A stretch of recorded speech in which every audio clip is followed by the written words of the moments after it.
Publik kembali dibuat bertanya, apakah status hukum Yaimin benar-benar bisa bebas?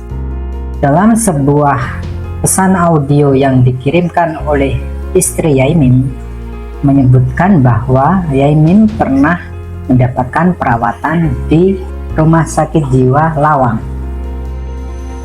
Ya sudah, mendengar itu saya berpikir oke, mumpung mau yaudah oke, cus berangkat gitu. Akhirnya saya berangkat, saya yang menyetir waktu itu. Kami berangkat ke rumah sakit Rumah Sakit Jiwa RSC Lawang atau RSC Rajiman Widyodiningrat. Di sana ada keinginan untuk bunuh diri gitu, untuk meninggal, untuk mati. Yaimin ada keinginan untuk itu gitu. Akhirnya beliau dirawat. Awalnya hanya diperbolehkan 3 hari karena ketika beliau masuk udah di dalam, udah opname, saya tiap hari telepon menanyakan keadaan beliau kepada perawat, dan perawat menjawab baik kok, tenang gitu. Keadaan beliau baik, tenang, nggak ada yang macem-macem gitu. Terus habis itu 3 hari udah diperbolehkan pulang, tapi Yaimin tidak mau. Aku masih mau di sini, sekalian aku uzlah di sini gitu, jawabnya ke saya.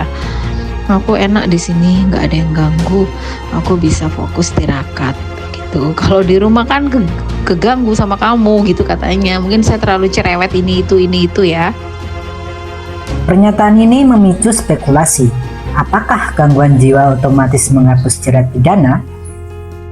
Namun di sisi lain, Yaimin sendiri muncul dalam sebuah video.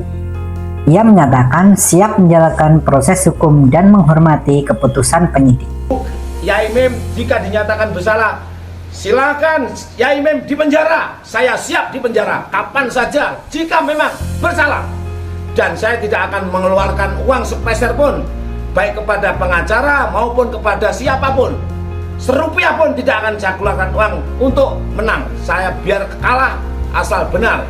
Keadilan dan kebenaran yang aku junjung, bukan uang, bukan orang, dan bukan siapa-siapa. Secara hukum ada beberapa aturan yang bisa menjadi pertimbangan. Pasal 44 ayat 1 KUHP menyebut seorang yang melakukan tindak pidana karena sakit jiwa dan tidak dapat mempertanggungjawabkan perbuatannya dapat dibebaskan dari pidana.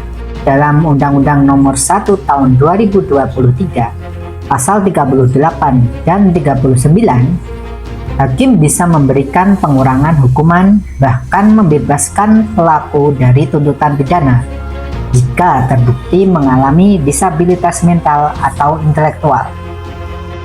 Tapi satu hal yang penting, semua itu hanya berlaku jika dibuktikan melalui pemeriksaan medis secara resmi.